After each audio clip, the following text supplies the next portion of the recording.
দর্শক, আমরা মাত্রই জানতে পেরেছি বিএনপির 5 সদস্যের একটি প্রতিনিধি দল প্রধান উপদেষ্টার বাসভবনে গেছেন। আমরা এ বিষয়ে বিস্তারিত জানতে চাই। আমাদের সঙ্গে রাষ্ট্রীয় অতিথি ভবন যমুনার সামনে থেকে যুক্ত হচ্ছেন সহকর্মী হাবিব রহমান।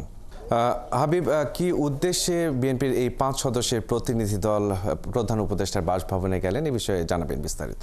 মাহাদি, আপনি জানেন যে আজকে সন্ধ্যায় বিএনপির 5 সদস্যের একটি দল বাংলাদেশের প্রধান উপদেষ্টা ডক্টর মোহাম্মদ ইউনূসের সাথে সাক্ষাৎ করতে এসেছেন। এর কারণ হিসেবে এখন পর্যন্ত আমরা জানতে পেরেছি যে বাংলাদেশের যে বর্তমান অবস্থা চলছে, বিভিন্ন জায়গায় দাবি দেওয়া নিয়ে আন্দোলন, পাশাপাশি আপনি জানেন গতকাল চট্টগ্রামে ইসকনের সাথে বাংলাদেশের ইসকনের সাথে যে সংঘর্ষ হয়েছে আইনশৃঙ্খলা বাহিনী সহ অন্যান্য সাধারণ মানুষের, এই সব কিছু বিষয় নিয়ে বাংলাদেশের যে বর্তমান অস্থিরতা, এইসব বিষয় নিয়ে আলোচনা হবার একটি কথা রয়েছে, যেটা আসলে আমরা বিভিন্ন মাধ্যমে জানতে পেরেছি। তবে এখন পর্যন্ত প্রকৃত কী কারণে হঠাৎ করে প্রধান উপদেষ্টার সাথে বিএনপির বা বাংলাদেশের বৃহৎ একটি রাজনৈতিক দল বিএনপির সাথে হঠাৎ এরকম একটি বৈঠক ডাকা হয়েছে, সেটি আনুষ্ঠানিকভাবে প্রধান উপদেষ্টার পক্ষ থেকে বা প্রেস উইং থেকে কিংবা বিএনপির পক্ষ থেকে সেটি আমরা জানতে পারিনি।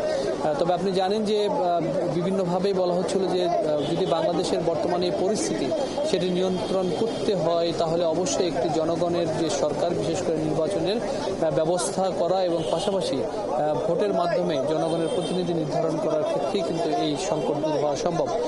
আরেকটি বিষয় বলে রাখা দরকার যে এখানে মির্জা ফখরুল ইসলাম আলমগীরের বিএনপির মহাসচিব, তার নেতৃত্বে 5 সদস্যের বিশিষ্ট মির্জা আব্বাস, সালাউদ্দিন আহমেদ, নজরুল ইসলাম খান সহ 5 সদস্যের যে একটি দল, তারা এখানে এসেছেন। কিছুক্ষণ আগে তারা ভিতরে প্রবেশ করেছেন 5:50 নাগাদ। এখন বাজে প্রায় 6:30টার মতো, আধা ঘন্টার মতো হলো তারা ভিতরে প্রধান উপদেষ্টার সাথে কথা বলছেন।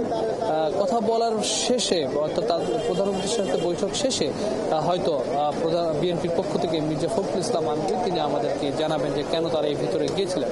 তবে বলে রাখা দরকার যে গেল কয়েকদিনে বাংলাদেশের যে অস্থিরতা এই সব এবং পাশাপাশি ধর্ম নিয়ে মানুষের যে বাড়াবাড়ি, পাশাপাশি ধর্মকে ব্যবহার করে রাজনৈতিক যে উস্কানি, এই সব কিছু বিষয় নিয়ে হয়তো একটি সাক্ষাতে কথা বলার একটি সম্ভাবনা রয়েছে। পাশাপাশি অবশ্যই নির্বাচনের বিষয় নিয়ে হয়তো আলোচনা থাকতে পারে, বা কারা এই ধরনের ঘটনাগুলো ঘটাচ্ছে সেক্ষেত্রে তারা মূলত এই বৈঠকে বসলেন, বেরিয়ে আসলে নিশ্চয়ই সাংবাদিকদের সঙ্গে কথা বলবেন এবং আপনার মাধ্যমে আমরা এ বিষয়ে বিস্তারিত তথ্য নিশ্চয়ই দর্শকদের জানিয়ে দিতে পারবো। যুক্ত হয়েছিলেন রাষ্ট্রীয় অতিথি ভবন পর্দার সামনে থেকে সহকর্মী হাবিব রহমান।